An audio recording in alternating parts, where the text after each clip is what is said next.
用微光照亮夜晚，用温暖温润心灵。亲爱的朋友们，欢迎来到微光夜读。老公背叛我的感情，还偷偷转移财产，被我发现后，婆婆指责我没本事留住男人。可隔天，公公的老前任登门造访，婆婆大怒。我用同样的话劝她大度，留不留得住男人，还得个凭女人的本事，你怪人家就不对了。接下来开始我们本期故事，记得点击订阅并开启小铃铛。一个雨夜，我提前结束了加班，带着给李浩的惊喜，他最爱的黑森林蛋糕，匆匆赶回家。远远的，我就看到家里的灯还亮着，心中涌上一丝暖意。然而，当我推开家门，眼前的景象却让我如坠冰窖。李浩，我的丈夫，正拥着一个陌生女人坐在沙发上，而那女人手上正拿着一颗剥好的葡萄，她娇笑着喂给李浩。你们这是在做什么？我颤抖着声音质问。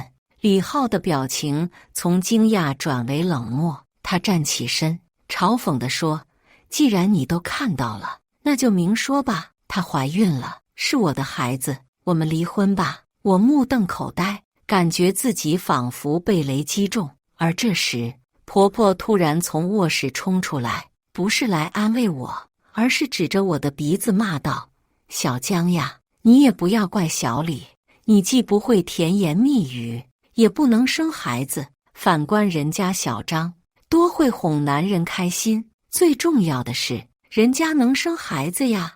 我简直不敢相信自己的耳朵，婆婆竟然在这个时候选择站在小三的一边，愤怒和屈辱涌上心头。我深吸一口气，决定不再忍耐。婆婆，您说的对，我确实没本事留住男人，但您别忘了，这个家里还有我这个正牌儿媳在。至于小张，说着，我转向那个所谓的小张，冷冷地说：“你以为你怀孕了就能取代我吗？别忘了，我现在手里握着李浩出轨的证据，到时候就让全城人都来瞧瞧咱家的笑话。”小张的脸色瞬间变得惨白，他慌乱地看向李浩和婆婆，而李浩和婆婆也显然没想到我会这么说，他们面面相觑，一时间竟无言以对。我轻蔑地看了他们一眼，然后转身回到了房间。是夜，我躺在床上，心中却是波涛汹涌。李浩的背叛，婆婆的指责，以及那个所谓的小张的嚣张，都如同利刃般刺入我的心。然而，我知道这件事不能就这么算了，我必须让他们全都付出代价。清晨的阳光透过窗帘洒进房间，我缓缓起身，对着镜子中的自己微微一笑。今天我要做的就是反击。早餐桌上，婆婆和小张如同真正的婆媳一般，亲昵地坐在一起，有说有笑，而我则静静地坐在对面，手中握着那份早已准备好的文件，李浩出轨的证据，以及他偷偷转移财产的证明。婆婆，小张，我淡淡地开口，声音中透着一丝冷漠。有件事，我想我们应该好好谈谈。婆婆和小张对视一眼，眼中闪过一丝愤怒与不安。李浩也放下了手中的筷子，神情复杂地看着我。李浩出轨的证据，我手里有。我举起手中的文件，还有他偷偷转移财产的证明，这些足够让他身败名裂。婆婆和小张的脸色瞬间变得惨白，李浩更是如坐针毡。你想怎么样？李浩勉强挤出一丝笑容，试图缓和气氛。离婚，我冷冷地说，而且你们必须净身出户。婆婆和小张惊呼出声，李浩也瞪大了眼睛，显然没想到我会这么决绝。你别太过分了！李浩怒道。过分？我冷笑一声，你们才是过分的那个人。出轨、转移财产，现在还想赖在这里不走？告诉你们，我手里的证据足够让你们在城里抬不起头来。况且，你们现在住的这套房子还是我的，我没问你们要租金就不错了。婆婆和小张开始慌乱起来，他们试图说服我，但我已经铁了心。就在这时，门外突然响起一阵敲门声，我皱了皱眉，打开门一看，只见一个妖艳的女人正站在门口，挑衅地盯着我。请问你是？我尽量让自己的声音听起来平静。我叫燕儿，是来找李爱国的。那女人不屑地瞥了我一眼，仿佛我是个不值一提的小角色。李爱国是我公公，我淡淡地说。请问你有什么事吗？当然有事。那女人扬起下巴，挑衅地说。我来找他谈谈我们的婚事。婚事？我故作惊讶。你和我公公？什么？婆婆听到了我俩的谈话，立马从屋里走了出来，问道：你是谁？只见燕儿上下扫视了婆婆一眼，然后得意地笑道：哟，你就是李爱国说的那个黄脸婆吧？怎么，他没有跟你说过我吗？不过也是，李爱国已经答应娶我了，你这个黄脸婆还是识相点，别碍着我们的好事。婆婆听了燕儿的话后，怒不可遏，伸出手来就要打她，一边打一边骂道：我今天不撕了你！我看着眼前的闹剧，捂住嘴微微一笑，连忙上前拉住婆婆，说道：婆婆，你打人这就不地道了，毕竟留不留得住男人，还得个凭女人的本事。你怪人家燕儿就不对了。你……婆婆恨恨地瞪了我一眼，似乎是被我的话噎到了。怎么，婆婆觉得我说的不对吗？我挑眉反问道。行了，燕儿不耐烦地打断我们的对话。既然李爱国不在，我也没有在这的必要了，就先走了。说着，她摔门离去。傍晚，公公回来了。婆婆一见公公回来，就破口大骂道：李爱国你能耐了哈，竟然敢在外面养女人了！公公的脸色先是一僵，随后浮现出了一丝怒意。他说：是，我就是在外边养女人，那又怎么样？婆婆闻言，气得浑身发抖，手中的碗猛地砸向公公。公公敏捷地躲过，碗摔在地上，碎片四溅。你个没良心的！婆婆气的话都说不利索了。我为你操持家务，照顾孩子，你就这么对我？公公冷笑一声：操持家务，照顾孩子，那是你应该做的，用得着你在这装？婆婆被公公的话气得差点没晕过去，她颤抖着手指着公公：你个白眼狼！我当初真是瞎了眼才看上你。公公毫不在意地耸了耸肩：那又怎样？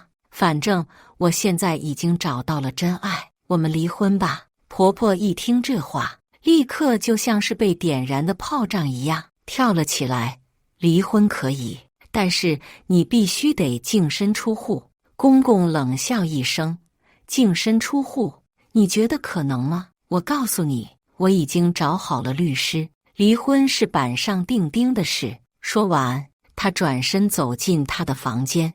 我面无表情看完了这场闹剧，然后转身回到了房间，心里想到：果然有其子，必有其父。夜晚，我收拾完，正准备上床睡觉的时候，突然听到了敲门声。我起身去开门，只见婆婆站在门口，她的脸上带着一丝难以言说的哀愁。小江啊，我有些话想跟你说。婆婆的声音带着一丝颤抖。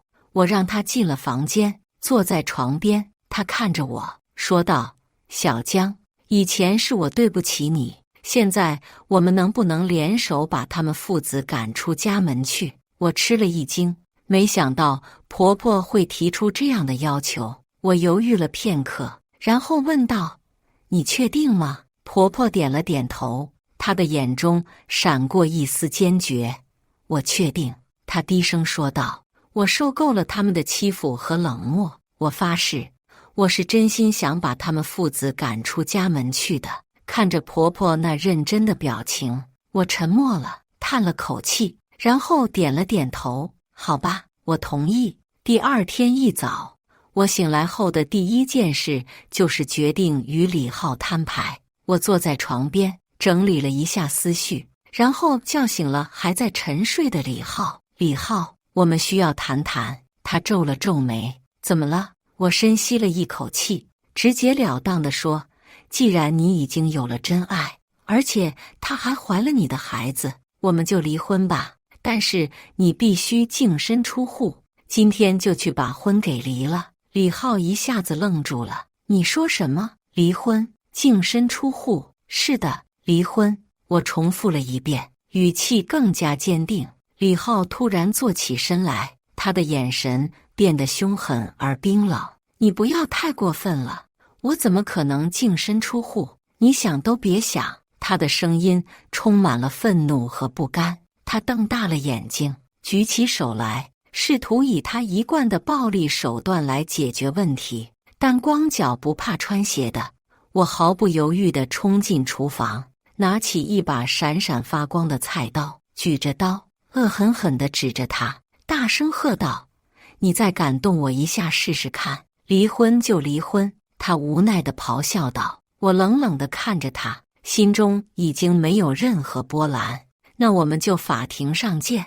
我平静地说出这句话，然后起身离开了卧室。1个月后，我成功地拿到了离婚证。拿到离婚证后，我心中涌动着一种前所未有的解脱感。我走到客厅，面对着还坐在沙发上的公公和老公，声音坚定地说：请你们离开我的家。公公瞪大了眼睛，一副难以置信的模样。你说什么？我们离开？你这是什么意思？关注我，每天更新精彩故事。老公站起身来，他的脸上写满了不甘和愤怒。你以为你是谁？凭什么赶我们走？这房子我也有份。我冷冷地看着他，从包里掏出离婚证和房产证，举到他面前，睁大你的眼睛看清楚，这所房子是我的婚前财产，并且我们现在已经离婚了，我和你半点关系都没有，请你们立刻离开，不然别怪我报警处理了。公公和老公面面相觑，他们显然没有想到我会如此坚决。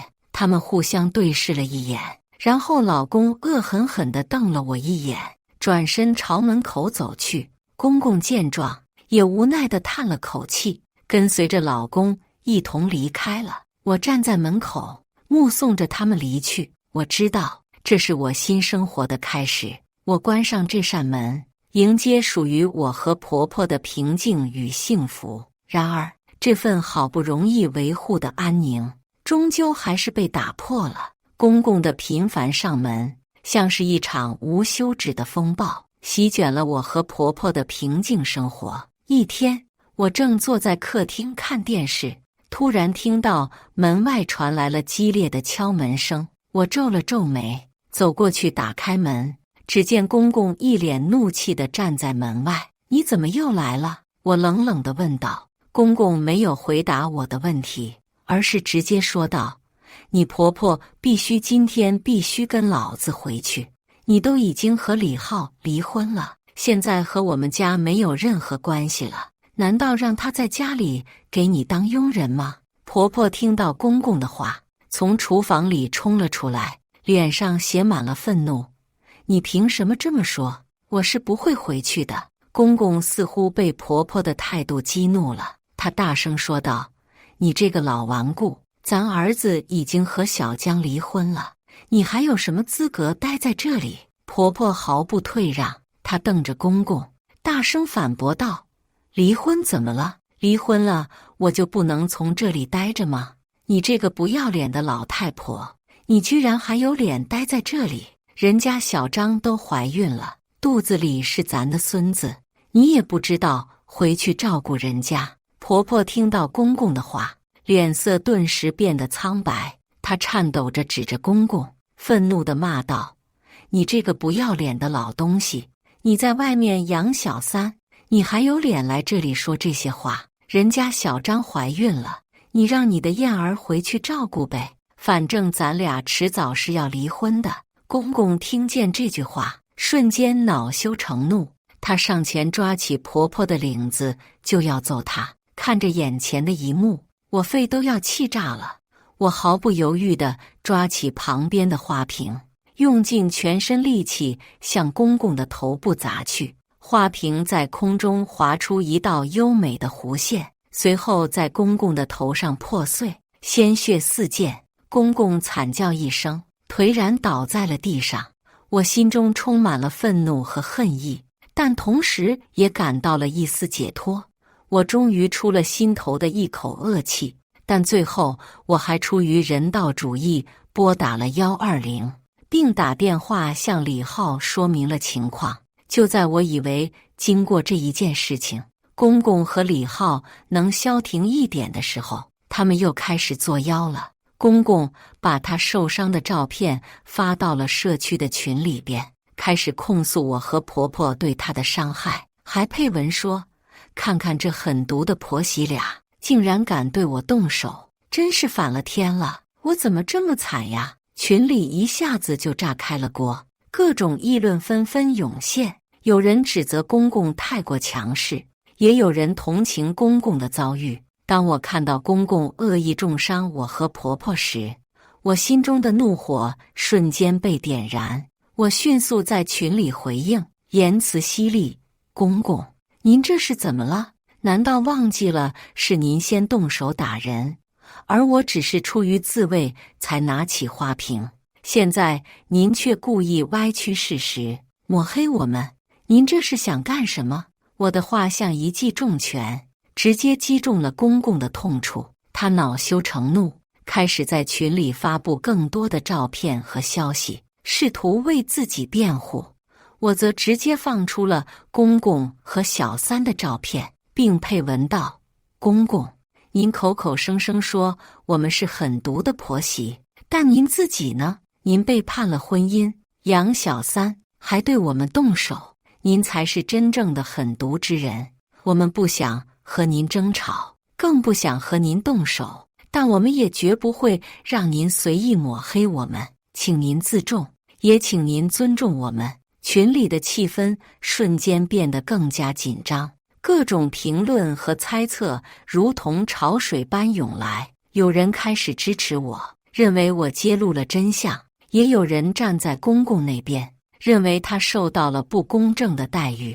面对这样的舆论风暴，我并没有退缩。我知道，如果不站出来为自己辩护，我和婆婆的名誉将会受到更严重的损害。于是，我迅速联系社区的工作人员，让他们介入处理这件事情。他们很快来到我家，认真听取了我和婆婆的陈述，查看了公公发布的照片和消息，然后严肃地对公公说：您这是故意抹黑他人形象，严重侵犯了他人的名誉权。我们要求您立即停止这种行为，并向他们道歉。公公虽然不情愿，但在社区工作人员的压力下，不得不向我们道歉。他那张曾经嚣张跋扈的脸，现在变得苍白无力，像一只斗败的公鸡。经过这件事情后，我认为必须得推进我公公和婆婆的离婚进程了。于是我找了闺蜜赵婷婷，她是个律师，在听闻我的请求后，不仅赞同，还帮我起草了离婚协议书，并说如果公公仍不同意离婚，他能帮我走法律程序。幸好公公的情人来的那天，我们家的监控完美地记录下了他出轨的证据，这些都是万不得已的时候强而有力的呈堂证供。在律师的帮助下，婆婆顺利地办理了离婚手续，公公和婆婆的婚姻关系正式结束。婆婆终于摆脱了那段痛苦的婚姻，远离了那2个男人。我和婆婆的生活朝美好的方向发展起来。可1个月后，李浩却突然出现了。我看着站在我面前的前夫，不耐烦地问道：你有什么事吗？他看着我，眼神中充满了疲惫和懊悔，但更多的是一种我无法理解的复杂情感。他沉默了一会儿，然后低声说：“我可以进去坐坐吗？”“不可以，你在这说就行。”我说道。“我知道我过去做了很多错事，伤害了你。”前夫突然开口，声音有些颤抖。“我那时候太自私了，只想着自己的感受，没有考虑到你的痛苦。”我不耐烦道：“你有什么事直接说就行，别磨磨唧唧的。”他别扭道：“咱俩还能复合吗？”我听了他的话，直接给气笑了。我冷冷地问道：“复合？你凭什么认为我会同意？”前夫看着我，眼神中透露出一种急切和期待。他努力让自己的声音听起来更加诚恳。“我知道我过去做错了很多，我深深地伤害了你，但我已经开始改变。我希望能有机会重新开始。”我冷哼了一声，不耐烦地把他往门外一推，砰的一声关上了门。突然，我的手机震动了起来，屏幕上显示着“小赵”2个字。我深吸了一口气，尽量平复自己的情绪，然后按下了接听键。“喂，小赵，怎么了？”我尽量让自己的声音听起来平静。“小江，你听说了吗？你的前夫被绿了。”“哈哈，真是大快人心呀！”小赵的声音里带着一丝戏谑。“怎么了？你怎么突然这么说？”我有些疑惑。“小江，你不知道吗？原来小张肚子里的孩子并不是你前夫的，而是他和别人的孩子。”小赵的声音里透露着一丝得意。“什么？这是真的吗？”我震惊地问。这个消息对我来说简直是晴天霹雳。“当然是真的了，我听别人说的，还有视频为证呢。听说当时他发现小张和别人鬼混的时候，都要气炸了呢。你的前夫被小张戴了绿帽子。”“哈哈。”小赵继续笑着说。我挂断电话后，心中涌起一股莫名的喜悦。我想，这或许就是命运的捉弄吧。喜欢给别人戴绿帽子的人，终究也会被别人给戴上绿帽子。然而，更令人恶心的还在后面。李浩的骚扰行为不仅没有收敛，反而变得更加夸张和令人作呕。每当我下班回家，李浩就像个影子一样跟在我身后，手里还捧着一大束鲜艳的玫瑰，仿佛是在向我展示他的诚意。“江江，我知道我之前的行为让你很受伤，但我真的知道错了。我愿意用我所有的诚意来弥补我的过错。”李浩一脸认真地说道，但他的眼神里却透露出一种让人不舒服的狂热。我皱起眉头，后退一步，厌恶地说道：“你有病吧，李浩？你这样做只会让我更加厌恶你，请你离我远一点。”但李浩仿佛失去了理智一般，他不顾我的反抗，直接闯进了我家的大门，开始四处张望，仿佛想要找到什么线索来挽回我的心。我气得浑身发抖，立刻拨打了报警电话。警察很快赶到现场，将李浩带走。我松了一口气，但心中的恶心感却久久难以消散。接下来的日子里，李浩的行为变得更加疯狂。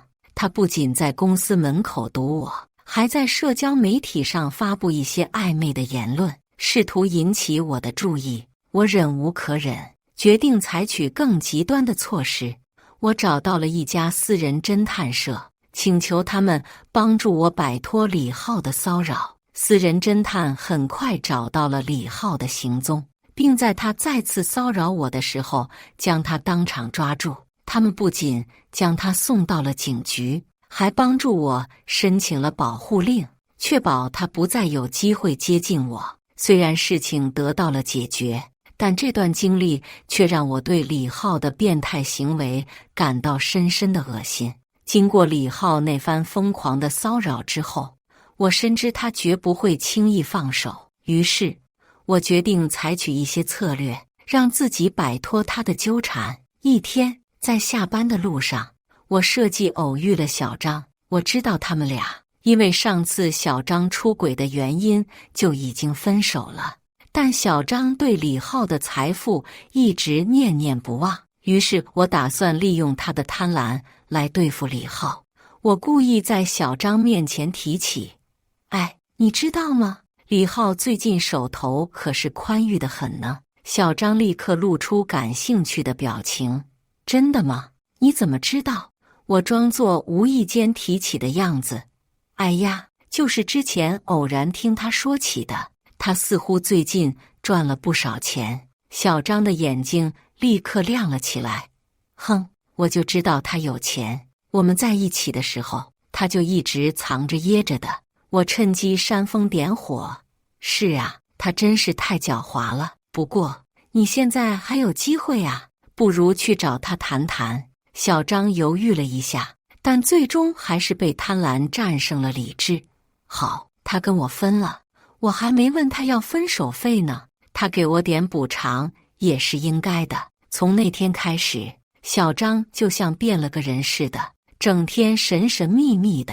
我知道他已经开始纠缠李浩了，而我也终于有了片刻的宁静。果然，没过多久，李浩的骚扰明显减少了许多。我猜想，一定是小张不断地向他索要钱财，让他忙得团团转，根本没有时间再来纠缠我。虽然利用小张的做法有些不地道，但是有用就行了。正当我为自己的小聪明洋洋自得时，小张突然找上门来。他神神秘秘地拉着我到一旁，低声说：“你猜怎么着？李浩他居然给我买了辆车。”我瞪大了眼睛，差点没忍住笑出声来。这小张还真是不怕事大，一上来就直接向李浩索要物质补偿，这速度比我还快。怎么样？我是不是该感谢他？小张得意地笑了笑，仿佛已经忘记了之前的痛苦。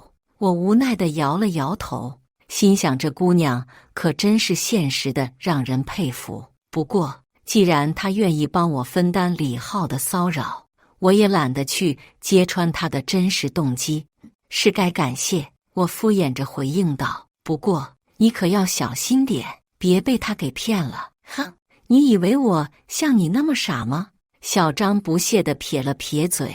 我可是有备而来。说着，他从包里掏出了一份合同，得意地在我面前晃了晃。我凑近一看，居然是一份分手协议，上面明明白白地写着李浩需要支付给小张一笔不菲的分手费。我愣住了，这小张还真是个狠角色，居然能让李浩签下这样的协议。看来他不仅成功地让李浩付出了代价，还顺便给自己捞了一笔不小的好处。我不由得感叹，这世界上还真是无奇不有。然而刚处理完小李，大李又开始作妖了。某天我正在工作，突然婆婆给我打来电话。我接听了电话，只听见婆婆尖利的哭声从电话里传来，电话那头还有男人的怒吼声和砸东西的嘈杂声。婆婆又是尖叫又是痛哭不止。我虽不知发生了什么，但被吓得不轻，于是赶紧请假回了家。一到家，眼前的景象让我震惊，家里一片狼藉，仿佛经历了一场风暴。婆婆瘫坐在地上，双手捂脸，呜呜地哭着，而公公则站在她面前，双目赤红，紧握的拳头仍在颤抖。我冲上前去，挡在婆婆面前，厉声对公公说：“你还敢动手，我就报警了。”公公见我如此坚决，一时间竟有些退缩，但他仍然强硬地骂道：“老子教训老婆，天经地义，你一个外人不要多管闲事，赶紧滚，不然我连你一块打。”我无视他的威胁，拉起婆婆，看着婆婆脸上鲜红的巴掌印和青紫的眼眶，我心中的愤怒如火山般爆发。我果断拨打了报警电话，对公公冷笑道：“只有懦夫才会打女人。”警察很快赶到现场，公公试图与他们套近乎，想要大事化小，小事化了。但婆婆的伤势太过明显，警察严肃地记录了情况，并要求婆婆去医院验伤。我带着婆婆去了医院，处理好伤口后，我们又一起去了派出所。我向办案民警详细说明了情况，他们严肃地点点头，将我们带到了关押地。在关押地里，公公的嚣张气焰早已消失殆尽。他看见我们，激动地扑过来，连连求饶。他声泪俱下地哀求道：“秀华，秀华呀，我错了，我错了，我不该动手的。你赶快叫民警撤了案子，让我出去吧，我保证再也不打你了。”见婆婆不搭理他，他又转身哀求我：“小江，虽然你和李浩离婚了，但我好歹曾是你公公呀，看在我曾经是你公公的份上，帮我说说好话，可以吗？秀华，我不硬要你回去了，你爱怎么样就怎样，好不好？只要你让我出去。”我冷冷地看着他，心中没有一丝波澜。这个曾经在我面前耀武扬威的男人，此刻竟如此卑微地祈求原谅。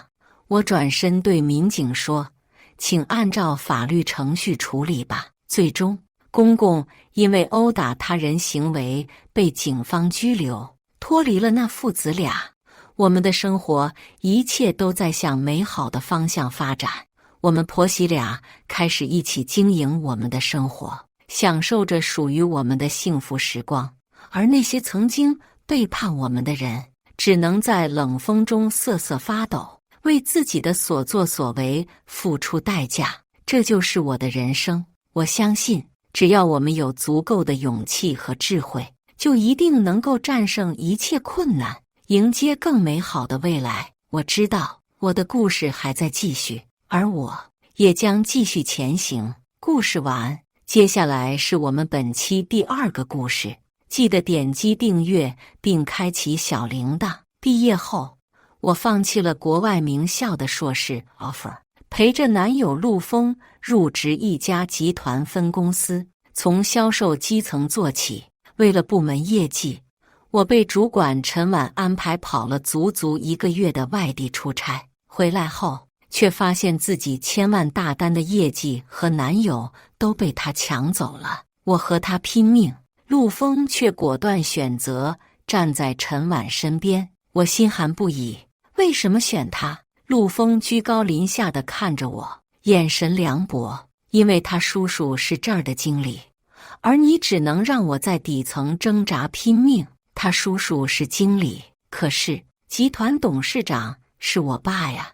我和陆峰是大学同学，他曾为了给我庆祝生日，收集了全校人的祝福，然后当着众人面向我告白，郑重许下承诺。没有女生能抵抗这样的浪漫和深情，我也不例外。于是我答应了。为了不让他有心理负担，我收起了名牌衣物和包包，抛弃了私家车，开始陪着他挤2块钱的公交地铁，甚至谎称家里破产，放弃了国外名校的 offer， 选择陪他一起入职集团分公司，从一个基础的销售员做起。他对待我的态度却从刚开始的热情逐渐转向冷淡。苏玉，你自己看看你做的什么玩意儿？周一的部门大会，陈婉当着众人的面指着我的鼻子大骂。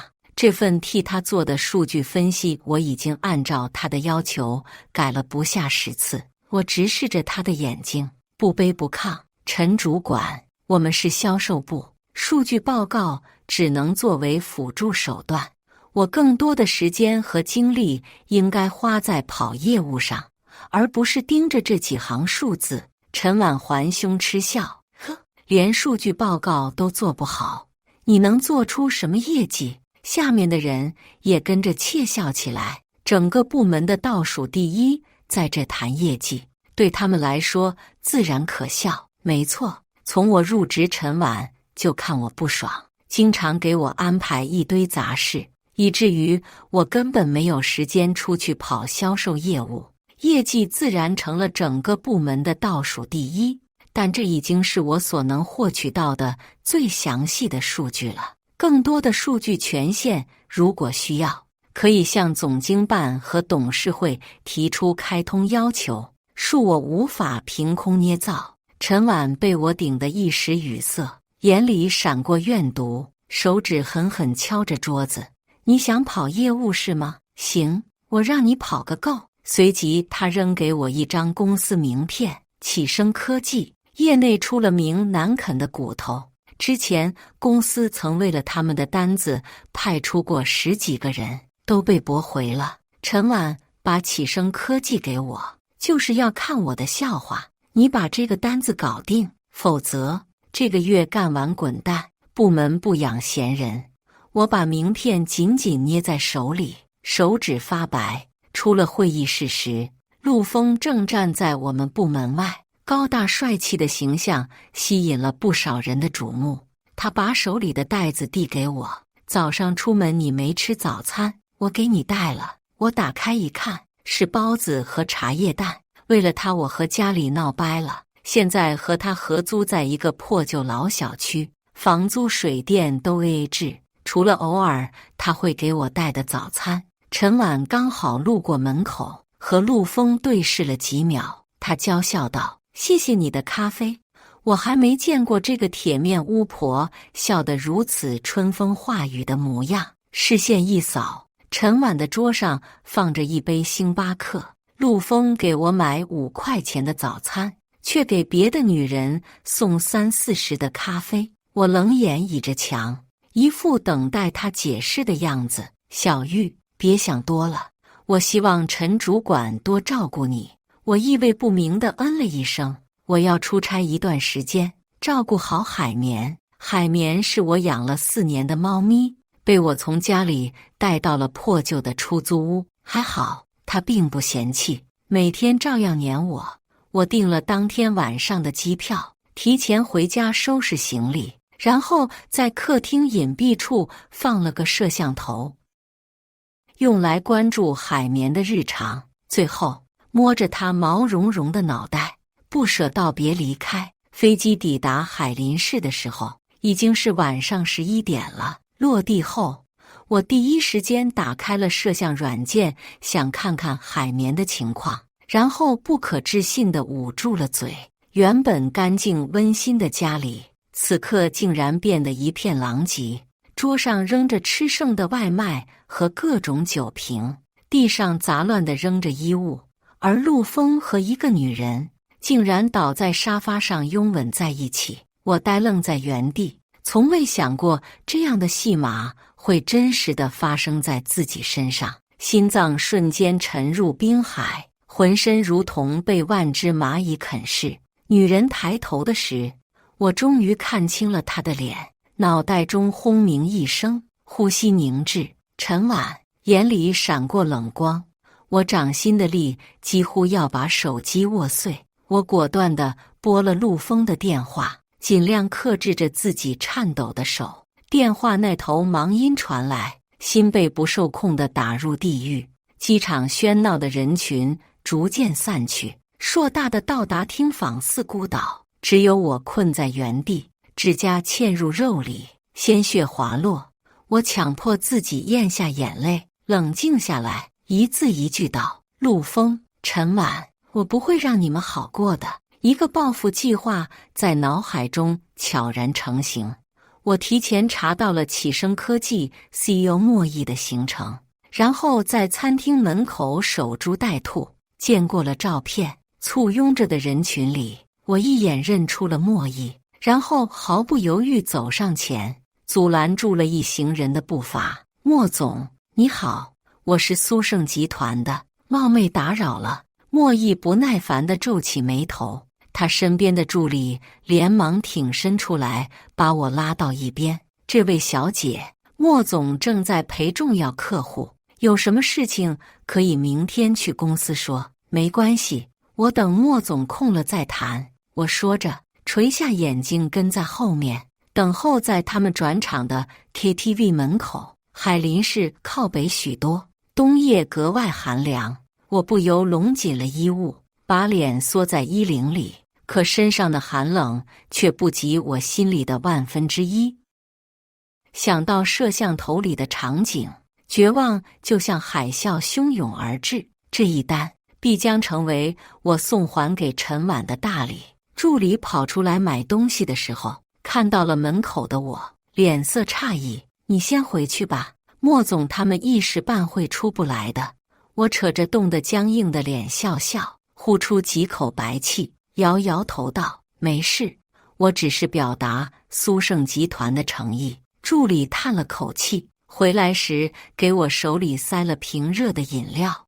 我被冻得麻木的手心渐渐有了丝暖意。凌晨的街道上，人渐渐稀少，路灯发出暖黄色的光，照在已经结了雾凇的树枝上。天色黑沉沉的，看不到月亮，也许快下雪了吧。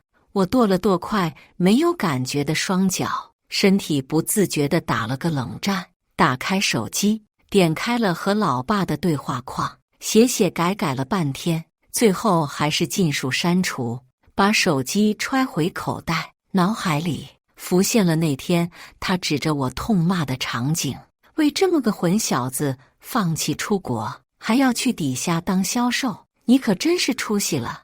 你若要铁了心要跟他，以后就不许踏进我苏家大门。寒风凛冽，我只得蹲下身子，蜷缩着缓解寒冷。不知过了多久，自己已经快冻成冰雕的时候，一道男声在头顶响起：“怎么还在这儿？”我抬头，是莫毅一行人，挣扎着想站起身，却发现自己早已麻木僵硬，歪倒在一旁。莫毅叹了口气，和周围人寒暄道别后，指挥着助理把车开过来。坐在开着暖气的车里，我身体的肌肉才苏醒过来。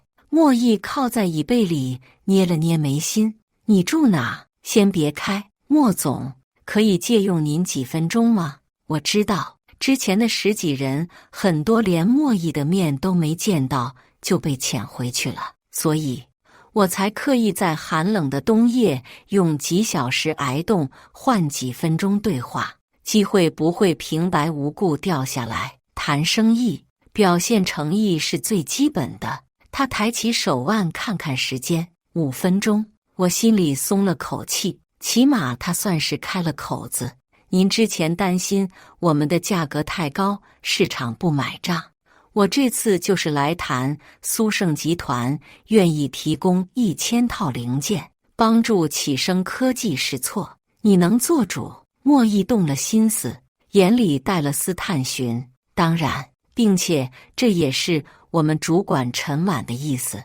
我现在就可以让他跟您说。凌晨3点，陈婉被我的电话惊醒，火气上涌，尖锐的声音从免提里传了出来：“苏玉，你发神经吗？半夜不睡打什么电话？”莫毅听着电话那头不善的语气，变了脸色。我端着手机瞄了眼莫毅，一脸委屈：“陈主管，是你让我来谈启生科技的订单呀，还说我要谈不下来就得滚蛋，我哪敢睡觉？”陈婉被我堵回去，气得不轻。少说废话，有屁快放！启生科技的订单价值1000万，我们也需要证明自己的诚意。所以我建议我们先提供1000套零件给对方测试下市场反应如何。我只说是事前提供，却没说要付钱。陈婉不耐烦的声音传了过来：“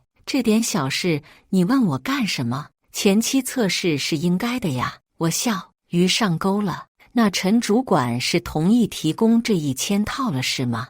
电话那头的陈婉打了个哈欠，囫囵应了一声就挂掉了。“莫总您听到了，后面我会把零件给您送来，一个不少。”于是在第2天，我把1000套零件订单金额发给陈婉付款时，他炸了：“苏玉，为什么这批订单要我付钱？”我把听筒举远了些，揉揉耳朵：“是你亲口说的要提供啊！昨天启生科技的莫总可是全程都听到了，我还有录音，要不放给你听听？苏玉，你这个贱人，凭什么我要白给启生科技1000套零件？不提供也可以呀，只是苏盛集团和启生科技都会知道，是因为陈婉出尔反尔导致丢了订单，那后面你和我谁会走就不一定了。陈婉啪的一声挂断了电话，呵，这就气疯了。好戏才刚开始呢。下午，陈婉的电话又打了过来，我懒洋洋地按了接听。这些零件我可以提供，但是公司不会有人辅助你，所以后面的一系列事情，如果出一点问题，你就走人，并且你负责赔偿这1000套零件的损失。我还以为他憋了多大的招数对付呢，原来是孤立，不用他说我也会跟踪到底，绝对不能被他反抓住把柄。只是没想到这一跟就是整整1个月，脚不沾地。随着我回家周期拖长，陈婉也越来越频繁地去到我家，而我也好心地全程录了下来。最终搭载了苏盛配件的1000辆汽车全部售罄，市场反馈效果良好，苏盛集团和启生科技终于达成了长期合作。我如愿拿到了价值1000万的订单，一跃成了整个公司的销冠，但我的脸上却没有丝毫喜悦。签约当天，我就杀回了上清市的办公室，却在门口听到了里面的议论声。哇，陈主管居然把启生科技搞定了呀，太牛了吧！这一单的提成都够我2年的工资了。天哪，1年几千万的订单啊！这下他肯定要升职了。我的身后传来了陈婉得意洋洋的声音：哟，苏玉，愣着干什么？进去啊！他不由分说地拉着我走进办公室，然后拍拍手，吸引了所有人的注意。大家静一下，宣布2件事。第一件就是很遗憾，苏玉因为业绩一直不达标，做完这个月就要被辞退了。至于第2件，大家也都看到了，我拿下了启生科技的合作，所以我准备月底开一次庆功会，同时也算是给苏玉的欢送会。下面的人纷纷欢呼起哄，有2个人狗腿的出声道：陈主管，你人也太好了，居然还给倒数第1开欢送会，就是看他毫无贡献的样子，凭什么来分我们的一杯羹？陈婉笑得满面春风，拉着我的手，一副亲昵模样。大家同事一场，别搞得这么生疏。然后低声在我耳边说道：很可惜，你得滚了。难怪他会答应承担这笔费用，原来他看中的是我整个订单的提成，不论这单是否成功，过程是否有差错，他都要让我走人。我挣脱他的手，直直盯着陈婉那张令人生厌的脸。订单是你的，他笃定地环着胸。当然，或者谁能证明订单是你的呢？陈婉是部门主管，所有人的业绩都由他统一归档上报，按照正常流程，上报后都会有人核实。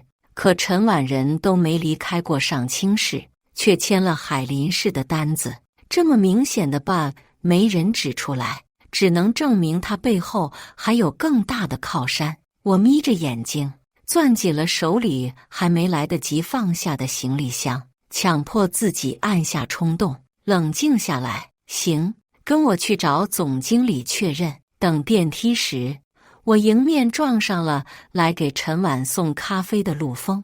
他原本俊逸帅气的五官，此刻在我眼里无比丑陋，令人作呕。小玉，你什么时候回来的？怎么都没和我说一声？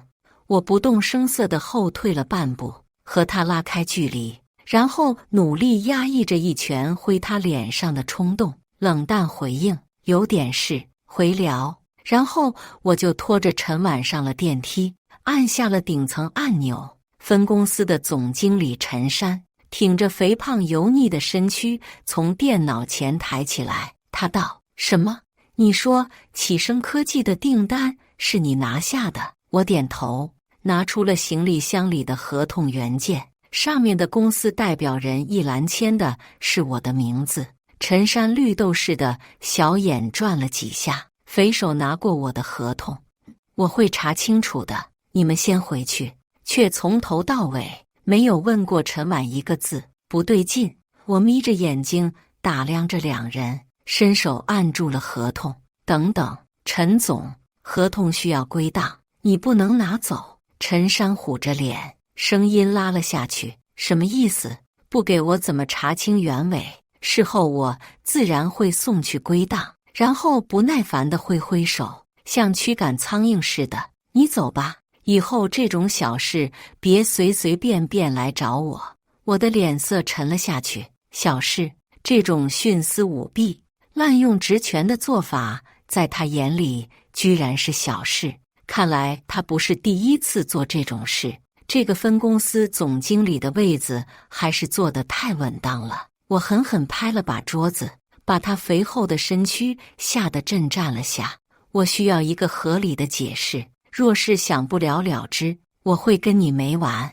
陈山眼里闪过金光，眯缝着冷哼：你敢威胁我？信不信我明天就开了你？我的手机装在兜里，一直停在录音界面。哦，理由呢？陈婉终于出声补充：业绩太差，连续倒数第一。听到了吗？连续倒数第一。公司是给你开养老院的吗？我看不用等明天了，你现在就给我收拾东西滚蛋。要我走可以，这单的提成先结算。陈山起身指着我的鼻子，恶狠狠地道：我告诉你，提成是按照部门负责人递交的业绩结算，这单写得清清楚楚，是陈婉的。你还跟讲什么提成？我没扣你工资都算仁慈了。滚！走出门外，陈婉盛气凌人地看着我，让你别来，这下自己吃苦头了吧？活该！我不怒反笑，抬头对上他飞扬跋扈的脸。你和陈山什么关系？我眼睛一眨不眨，敏锐捕捉到了他脸上闪过一丝不自然。当然上下级的关系啊，你少在这儿妄自揣测。就上下级，他能这么庇护你？哦，该不会你口味这么重？和他，许是我脸上的嫌恶太明显，把陈婉气得够呛。他厉声喝止：苏玉，你少血口喷人！哼，反正你要走了，告诉你也无妨。他是我的亲叔叔，所以在这儿你永远别想翻身。我不由心里鼓起掌来，多妙啊！果然是物以类聚，人以群分。也怪我眼瞎，居然还看上了他们组织里失散多年的陆丰。不过也得亏我，不然陆丰不知何年何月才能认祖归宗。我收敛了神色，装作一副恍然大悟的懊悔模样。原来如此。陈婉不可一世地看着我，嘲讽道：现在知道也晚了，去人事部领离职单吧。月底的庆功会记得来，毕竟这单能成，还多亏了你。他挖了我身上一大块肉，还想让我亲眼看着他们分食，杀人诛心。可惜他杀错了人。办离职手续的时候，陆丰约我晚上吃饭的信息发了过来，正好我还没来得及找他，他就主动送上门了。今天不办了。我把笔一扔，也不管人事经理在身后的大吼大叫，开着小50赶了过去。想不到这次他居然订了一家法国料理。从我们工作租房后，他就没有请我吃过包子以外的东西。我的手指漫不经心地划过一道道菜品：黑松露鱼子酱、鹅肝、海胆、松茸火腿，眼睛都不眨，只点贵的。陆丰看着我噼里啪啦的点菜，脸色越来越难看。行了，苏玉，点这么多吃得完吗？我笑眯眯地合上菜单，一手托着腮：吃不完可以打包啊，打包去喂狗，爱护流浪小动物。他挥手赶走了服务员，叹了口气，试图酝酿自己的情绪。我知道你被辞退了，心里憋闷，也知道你为了这单付出了多少心血。我喝了口饮料，不应声，默默看他表演。可是我们普通人就是这样，在权势金钱面前，我们的努力不值一提。为了得到想要的，我们往往需要付出千百倍的努力。可我真的累了，就像你，虽然我知道订单是你的，可那又如何？我们无力改变结局。要不是我知道了他和陈婉的破事，要不是我脱离了恋爱脑，也许还真的会被他这一番说辞打动，然后啪地拍出自己黑金卡，大手一挥说没事儿，我们可以改变。可我现在对他的说辞毫无感触，甚至还有点想笑。小玉，我们不要再彼此拖累了，你我都应该拥有更好的生活。拖累2个字狠狠地刺进了我的心。我抛下一切，跟着他跑去吃苦的时候，可丝毫没觉得他是拖累。我为了他不惜和家里撕破脸的时候，也从没想过怪怨过谁。可他呢？我冷冷地注视着眼前这张脸，熟悉又陌生。你怎么知道的这么清楚？毕竟我从回来到现在，还没跟他说过什么话。他如何知道我被辞退？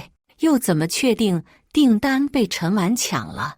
陆枫明显语塞，一时不知道怎么回答。陆枫，别和他说这么多了。陈婉终于听不下去了，从旁边的包厢走了进来。呵，原来隔壁还有个耳朵。我说呢，他早已出轨，还装着一副深情款款的样子。陆枫闭了闭眼，干脆道：我们分手吧。我和小婉在一起了。我的心冒着刺骨的寒意。为什么选他？因为分公司的总经理是他叔叔，而你只是个挣扎在底层的普通人。我冷笑，他叔叔是分公司总经理，可是集团总公司董事长是我爸。陈婉接着说，像苏玉这样的普通人，只能一辈子在底层徒劳挣扎。你和他说这么多有什么用呢？他根本不会懂的。我还着手起身，目光清冷地扫过2人。若是没有我这个普通人努力换来的订单，你们今天配坐在这里吃饭？普通人的努力并非徒劳，是被你们这样的人挡了路，才变得徒劳。所以我就要清扫你们这些路障。看着2张令人生厌的脸，我只想作呕，一刻不想停留。出门前，我又在前台给包厢里点了2瓶罗曼尼康帝。不是喜欢庆祝吗？那就让你们好好挥霍庆祝。反正陈婉付钱，再不济不是还有他叔叔。走出餐厅，晚饭吹散了我身上的燥气，头脑逐渐冷静下来。手机铃声响起，来电人竟然是莫毅。莫总，有什么事吗？刚刚你们公司陈总说要重新和我们签一份合同，我看负责人那栏怎么换成陈婉？我嗤笑出声，这个陈山正是不干，包庇亲属倒是搞得挺快。可他不知道，我这1个月不仅是拿到了启生的订单，还得到了莫毅的认可。莫总，我们公司合同从来只有1份，并无重复签订的做法，您要谨慎。看样子你遇到了麻烦，如果有需要随时找我。寒暄几句后，我挂掉了电话，然后驱车回了家里别墅。房子里灯开的不多，别墅的轮廓隐没在夜色中。算起来，从和苏胜大吵一架离开家已经有几个月了。我绕到后花园，一道女声顺着开着的窗传了出来，是我妈。我看她去基层没什么不好，你们父女俩一样的倔脾气，你气消了也该让女儿回来了。我爸哼了一声，吸了口雪茄。我是恼他去基层吗？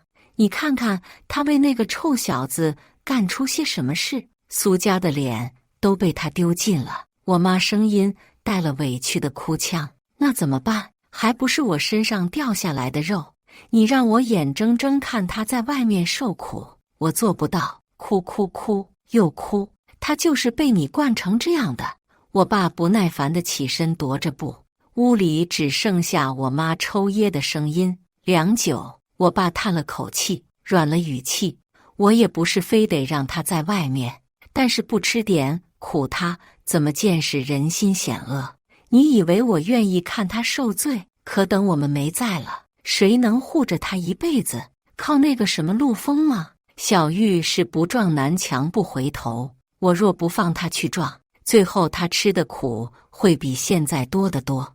我让他当个普通人，也是让他掂量清楚自己在别人心里的真实分量。他是个聪明孩子，这也是对他们的感情考验。”一阵风吹来，我惊觉自己脸上已经一片冰凉，苦涩涌上心头。确实，我之前的20来年被他们呵护得太好，哪怕我为了一个外人离家出走时，他们都在想方设法地给我铺着后路。可是现在的我配不上这么好的他们。当晚，我把所有东西都搬了出去，带着海绵离开了出租屋。那所充满了我和陆丰回忆的屋子，此刻全是陈婉的味道。第二天，我雷打不动地回公司上班。陈婉看到我脸都绿了：“苏玉，你还有脸来？你昨天点了什么？罗曼尼康帝，还2瓶，你是疯了吧？”然后他突然意识到什么似的，指着我：“不对，你不是离职了吗？”我笑嘻嘻地拿出自己的工牌，打开电脑，我改主意了。赔偿没谈拢之前，我不会离开岗位。陈婉脸上妆容都气裂了，叉着腰指着我喊：“你还要不要脸了？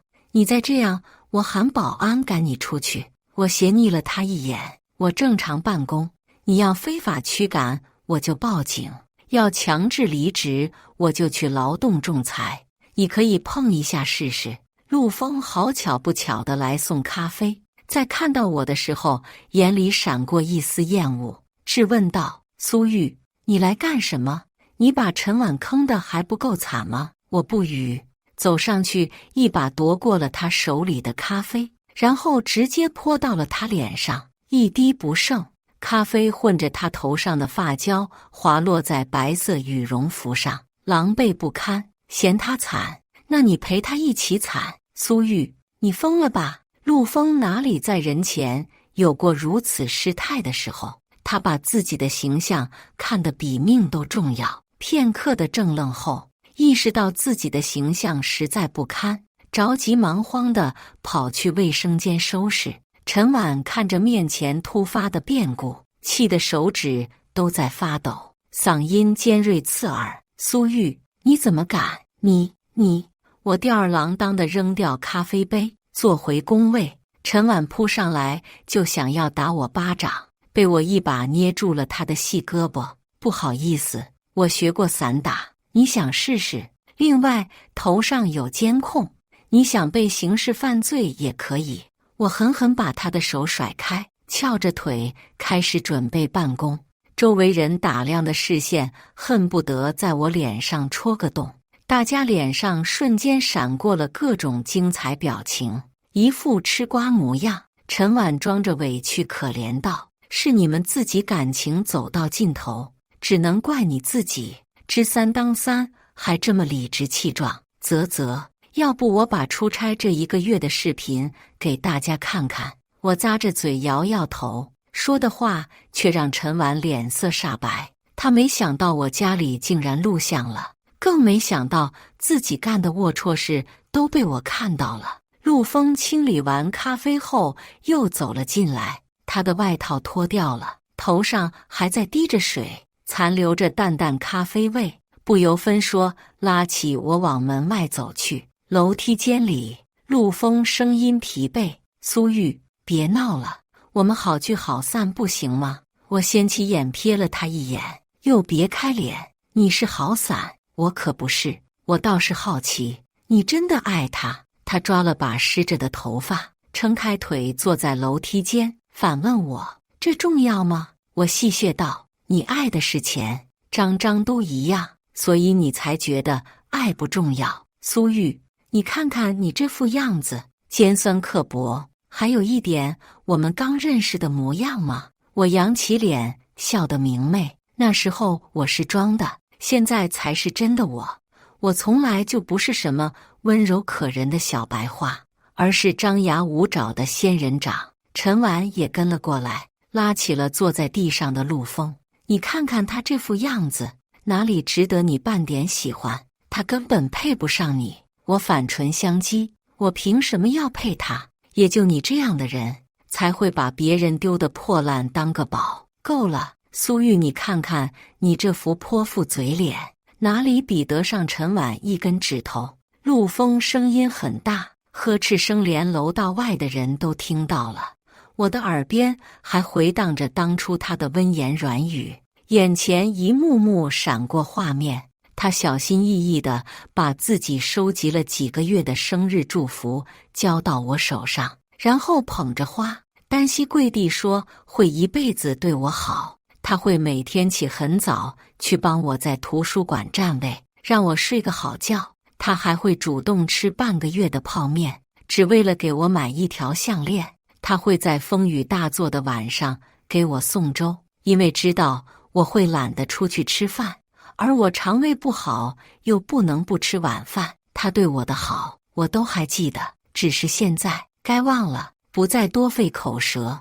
我转身留了个背影，随着砰的巨大关门声，我的心也关上了。失恋是真难受啊，但若一直认不清，渣男更难受。我收拾了心情，拿着和老爹助理要来的账号权限，开始一项项查分公司历年的财务报表。陈山吃得那么肥腻，我不信他能放过面前这么大的油水。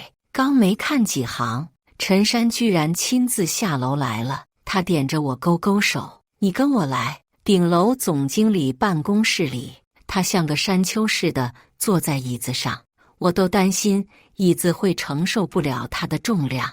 旁边沙发上还坐着人事经理刘荣，正低头记录着什么。陈山把2条象腿搭在桌子上，离职流程哪里出了问题？刘荣毕恭毕敬地答道：是苏玉觉得目前补偿不满意，希望我们能增加款项。刘经理，不是增加款项，而是启生科技这笔订单提成本来就是我的，你要讲事实。陈山笑面虎似的，横肉堆积的脸上挤了挤。小苏啊，我都调查过了，这单主要是陈婉掏腰包的那批零件起了作用，业绩理应归他。当然，后续我们还会再核实清楚。你放心，公司都是按规定办事。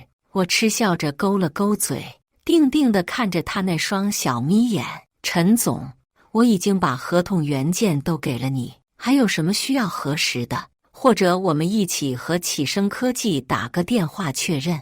陈山昨晚刚在莫毅那碰了一鼻子灰，自然不想再去招惹，摆摆手，语气闪躲。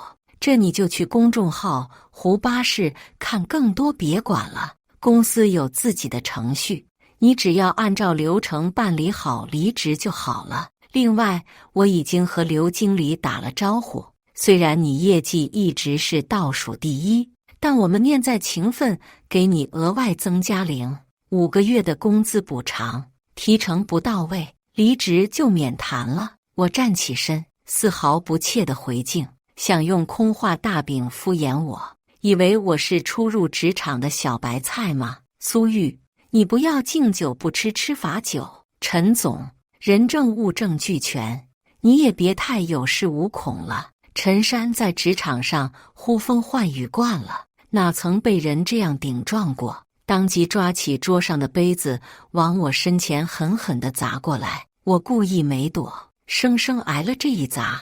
滚烫的茶水顺着衣服渗入皮肤，痛得我直出冷汗，按下疼痛。我的目光清冷如雪，你敢动手伤人，我就会追究到底。陈山气急败坏，把桌上的东西扔了一地，滚出去。电梯里，刘荣低着头，不敢直视我的眼睛。刘经理，还有哪些我这种情况的人？麻烦给我列个清单。刘荣不想招惹我这个煞神，干脆关上了耳朵，不给也可以。若是后面被我查出来，你也脱不了干系。你查什么？你就赶快办了离职走吧，招惹陈山有什么好处？没关系，刘经理你慢慢想，不急着答复。电梯开了，我撂下一句意味不明的话，就率先走出去。我要去找律师验伤立案。审讯室里，陈山低眉顺眼地跟在警察身后进来，后面还陪着陈婉和陆枫2个人。看到端坐在审讯室的我，陈婉扯着嗓子大骂起来：苏玉，你个贱人有完没完？整天折腾这些有意思吗？我一副可怜巴巴的样子看向警察，柔弱道：警察叔叔，他对我人格侮辱，都安静点。谁是陈山？怎么来这么多人？陈山给陈婉和陆枫使了个眼色，然后客气地笑着走上来，本打算给警察递了支华子，被对方的眼神吓了回去。警察同志冤枉啊！我当时只是不小心打翻了杯子而已，哪里够得上故意伤害罪？再说了，当时我们人事经理也在，要不我把他也叫来。警察打断了他的诉苦，当事人提供了你故意烫伤他的证据视频，并且已经做了伤势鉴定，现在他起诉要求赔偿3000元，并当面道歉。陈婉跳起来护在陈山身边：什么？他这是敲诈？警察同志，那他还用咖啡泼了我男朋友，我也申请起诉立案，你有其他疑义可以找律师起诉。我现在说的是陈山的事情。陈山脸上阴晴不定，狠厉的眼神往我脸上投来。警察同志，当时真的是不小心，赔偿可以，只是道歉就不必了吧？谁还能免了磕磕碰碰的？您说是吧？警察头也不抬，做着笔录。这你要和当事人和解，跟我说没用。苏玉，我替陈总向你道歉好吗？一直沉默着的陆枫站起身来，我冷冷地瞥着他，还真是没骨气。我眼光真差，他看我不说话，以为是默认，于是规矩地弯腰道：对不起。我敲着脚靠在椅背上，漫不经心地扫了一眼，道：你道歉不算。陈婉一副要扑上来打我的样子。苏玉，你别欺人太甚了。警察同志，我申请警方保护。干什么？干什么？什么场合来这吵吵闹闹的？无关人出去。他一手指着陈婉示意。从陈婉的表现来看，他已经忍耐多时了。陈婉不敢乱跳了，噤声退到一边，恨不得用眼神把我活剥。苏玉，不小心伤到了你，我向你道歉。陈山很懂得审时度势，出声对我道。我弹了弹手指，不够诚意。苏玉，你别闹了。陆枫的声音像是咬着后槽牙发出来的，满是警告意味。陈山挥挥手，揣着肥胖的肚子站起身来，向我鞠了一躬。抱歉，是我不对。我看看手机里刚到账的3000块，笑眯眯地回应道：陈总，这一个茶杯都比我的离职赔偿值钱呢。我的底薪不过4000，陈山为了打发我，竟然只肯多加0.5个月工资。陈山深深看了我一眼，带着身后2人离开了。我没急着离开，给闺蜜景妍打了个电话，帮我个忙。电话那头的景妍打去道：你苏大小姐能有什么事需要我帮的？我把陆枫的微信推过去，接近陆枫，让他喜欢上你。景妍不说话了，他应该觉得我是疯了，但当他知道了前因后果后，又沉默了。良久后道：放心，我会帮你送他下地狱。翌日，我的工牌已经不能了，工位上也堆满了杂物，用这种卑劣手段逼我离职，未免太小儿科。苏玉，陈婉尖细的声音从背后插过来：你无故旷工1个月，已经违反了劳动合同，自动解除了劳务关系，快滚吧！我嗤笑，我这1个月的出差，可都有审批记录，并非旷工。那你可以看看考勤记录还在不在？陈婉勾着嘴唇，点点我的位子道：“顺便说一句，你的工位以后我就用来放垃圾了，和你的气场很配。”我环胸，瞄了眼工位，我说：“味道怎么和你身上这么像？原来都是垃圾。”陈婉尖叫着要来撕扯我的头发，被我堪堪躲开。不等她疯完，人事经理刘荣喊叫着跑出来，突发通知，今天集团总部要来人考察，快准备下。看到站在走廊上的我和陈婉，刘荣像赶小鸡回窝似的，快坐回去做工作准备呀，还愣着干嘛？你的离职手续等上面人走了再办，快回去。整栋大楼一阵骚动，大家纷纷议论是不是要裁员了，怎么会突然下来人考察呢？还有些人开始猜测，是不是陈山要被提拔了？我挑眉，倒是没有预料到总部集团会来考察，也不知道老爹会不会来。转念一想，又觉得不可能，以他的身份还不至于亲自到场。但当我看着我爸被一大群西装革履的人簇拥走到这层楼的时候，摊摊手掌暗道：行吧，要说皇上还微服私访呢，我爸会来也正常。陈山堪堪感到，脸上还有急促奔跑后的红晕，他顾不得自己的满头大汗，急忙向我爸伸出双手：苏总，什么风把您都吹来了，快我们去会议室坐。我爸和他轻握了下，又收回，视线扫到我的办公室，在我脸上停留了片刻，冷声道：站着办公。顺着他的视线，陈山扫到了鹤立鸡群站着的我。没办法，谁让我的工位上都堆着陈婉的杂物？办公室久坐不好，会有同事习惯站着办公。听他说完，我在众目睽睽下抱着笔记本站到了自己工位上，然后把放满垃圾的椅子也拖了出来，意味明显。陈山看着我的举动，脸上瞬间闪过了诸多颜色，颇为精彩。我爸明显恼了，厉声问道：怎么回事？为什么员工工位上会有垃圾？陈山估计在心里问候遍了我的祖宗，然后招手喊道：陈婉，过来。怎么回事？陈婉不知道我爸的身份，只以为他是总部集团派的人。陈总，你说苏玉是吧？其实他昨天，不前天就应该离职的，所以大家才把他的工位放了杂物。离职？什么理由？陈山一看，怎么大佬对这么个小喽啰如此关注？但大佬问了，他也不敢不答，只得弓着腰道：他无故旷工了1个月，按照规定应该被辞退，许是还有些手续没办完，今天才又来了吧？我爸厉眸扫了我一眼，又不动声色转过头问：听说有个叫陆枫的，他怎么样？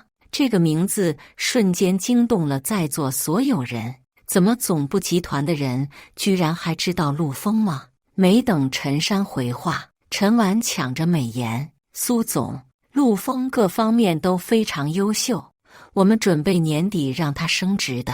陈山脸上的表情都藏不住了，连连称是。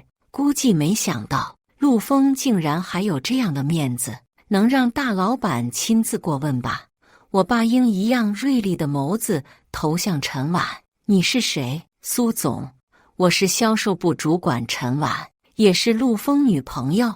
陈婉这时候恨不得头上顶着陆枫女友几个大字，自然就着急忙慌自报家门。可惜他算错了。我爸冷笑了一声，又扫了一眼我在的方向，也不能总站着，给他安排个新工位。陈山急忙点头，生怕我再继续上演让他高血压的表演，低声招呼着让刘荣来负责。我心里涌过一阵暖意，眼眶发酸。每天斗鸡似的我，在这一刻突然变得柔软无比。陆枫从别的楼层赶上来时，我爸一行人已经去了会议室。他问陈婉：“什么情况？”小婉：“总部人喊我了。”陈婉激动得满面红光，拉着他的手道：“对呀，听说他竟然就是董事长苏盛，说不定你都要被调任到总部了。”他调任总部？在一边听着两个人做春秋大梦的我忍不住冷笑。只要我在这世上一天，就绝无这种可能。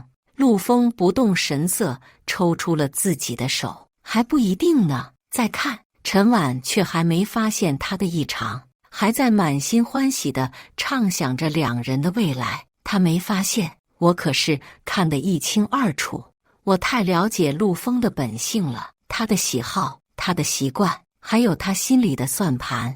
他肯定是觉得自己的命运已经发生了天翻地覆的变化，沉浸在调升总部的美梦里，才会觉得身边的陈婉配不上自己。拿起手机，我编辑了一条信息发送：“现在可以透露出你是苏盛集团某高管的女儿，靠谱吗？”“放心，最多1周他肯定倒牌。”然后我终于如己人愿，没有出现在公司里，而是忙于给景言出谋划策，让陆枫钻进陷阱。但事实证明，我还是高估了陆枫。5天后的陈婉庆功宴，拿了启生科技的大单，叠加陆枫可能进入总部的信息，陈婉简直成了当晚人生赢家的模板。不少人围着他吹着彩虹屁，他也美滋滋的照单全收。我站在角落里，手里端着杯红酒，静静地等待着时机。哟，这不是丧家犬苏玉吗？怎么来这儿上赶着找刺激呀？陈婉当然不会放过这么好的炫耀时机，若不是最近他忙着筹备庆功宴，估计一天要来烦我800次。是啊，看别人的戏当然刺激，估计某人也要沦为丧家犬喽。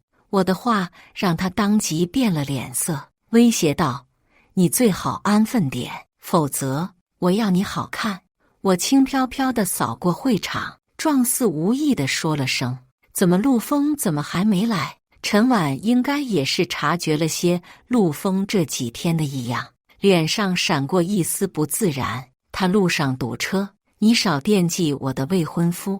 我清鲜唇凉凉道：“哟，要结婚了，恭喜呀！”陆枫赶到的时候，陈婉笑着一把揽过他的手，挑衅地看向我。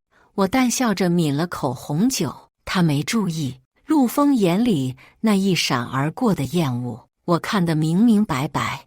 陆枫最近被我们骗得团团转，早就不满他这个拖后腿的未婚妻了。人到的差不多了，陈山踏进了大厅，宴会正式开始。陈婉一脸甜蜜地在舞台上公布了自己有了身孕，准备和陆枫在下个月婚礼的喜讯。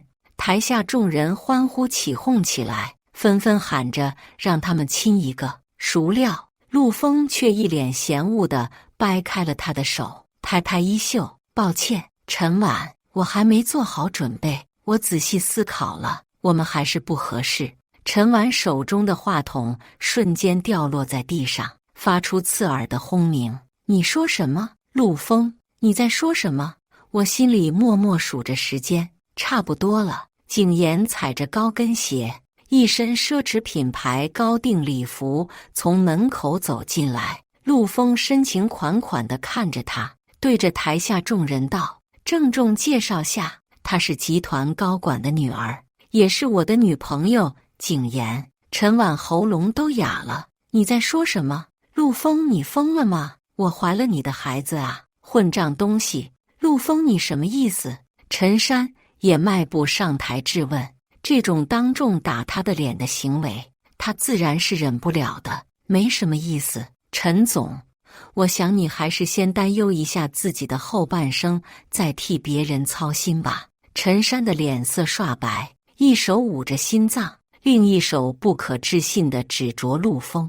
陆枫笑得一脸清风霁月，凉薄道：“多亏了你亲爱的侄女，你那么多见不得人的事情，现在都被曝光了。”台下的人炸了，显然现在才知道陈山是陈婉的叔叔，开始小声讨论着，难怪陈婉平时在公司横行霸道，作威作福，却没人惩治他。这时几名警察围上来，把陈山牢牢控制住。陈山是吧？你非法侵占公司财产，伪造合同证据，危害他人生命安全，已构成严重犯罪。跟我们走吧。所有的证据，除了我查财务报表得的，还有他亲侄女亲手给陆丰送上的。没想到他借助陈婉捞取了不少大单回扣，还让陈婉恶意独吞他人业绩，再两人分摊提成，甚至还殴打恐吓过一些员工。这一桩桩一件件的案情摊在面上，触目惊心。这下他要在牢狱里继续自己的升职梦了。台上的陈婉已经跌倒在地，刺目的红从他腿上滑落，他双目赤红，惊恐道：陆丰，你为什么要这么对我？陆丰挽着景言的手，一脸的冷漠。为什么？从在一起到现在，你有尊重过我吗？有哪怕一秒和我平等过吗？我就像是被你养在手里的一条狗，每天只会被逼着跑腿买咖啡，听着你耀武扬威的呵斥，帮你和陈山做着见不得人的事情。我受够了，我嗤笑不已，再一次感叹自己的眼瞎。又当又立的宇宙级绿茶婊，说的就是他了。陆丰看着陈山大势已去，残忍地勾起嘴角，良禽择木而栖。你也不照照镜子，现在的你哪里比得上景言的一根指头？这话倒是有点耳熟。陈婉早已丢了所有骄傲，她像一滩烂泥倒在地上。警察走上前搀起她来。陈婉是吧？有人举报你是共犯，请配合调查，跟我们走一趟。说话人看到他下身刺目的鲜血，皱皱眉头，拨打了120。看他这情况，只能先送去医院再入狱了。而与此同时，我爸穿着笔挺的西装走了进来，看向了我的方向。听说你们在欺负我的女儿。景言站在我不远处，陆丰会错了意，激动的全身都开始颤抖。妍妍，难道你爸是董事长苏盛？你名字叫苏景言？景言把自己的手挣脱出来，像看小丑般的眼神看向他，一只手指向了我。傻叉，苏盛的女儿是苏玉。而我低眉顺眼地走上去，挽着我爸的胳膊，乖巧地喊了一声爸。这一个字让陆丰像是被雷劈了一样，傻在原地。不只是他，陈山、陈婉，以至于在座的所有人都傻了。陆丰挤出另一个比哭还难看的苦笑。妍妍，你别骗我了，你一定是骗我的，对不对？景言嫌恶地皱着眉头躲开，用酒精仔细擦拭着自己被陆丰碰过的地方。离我远点，死渣男！我爸爸偏过头，怎么，现在知道喊我爸了？我点着头，讨好地晃动着他的胳膊。女儿知错了，这不是把启生科技拿下，还打了陈山这个大老虎送你吗？你放心，以后我绝对乖乖听话，再不干这种蠢事了。我爸安慰似的拍拍我的手，和我一起走上台，看着有些疯癫的陆丰，轻启薄唇道：陆丰，还要多谢你供出陈山的材料，可惜你是个人渣，配不上我女儿。陈婉疯癫的声音传来，哈哈哈哈哈！报应都是报应。他缓缓撑起自己瘫软的身体，视线宛如蛇蝎。陆丰，像你这样的人就应该下地狱。他一只手狠狠地捶着自己的肚子，痛苦让他的面目全非，但他嘴边却挂着残忍嗜血的笑容。你这种人不配有自己的孩子，我会诅咒你一生一世。陆丰坐在地上抓着头发，精心准备的西装变得皱巴不堪，似乎不敢相信他的凤凰梦就此破碎，心中积郁难当，最终晕倒在地，现场乱成一团。救护车和警车拉着他们3人离开的时候，我静静地靠在我爸的身旁，拉着他的手，像儿时那样抬头笑道：“爸，我们回家。”感谢大家的观看。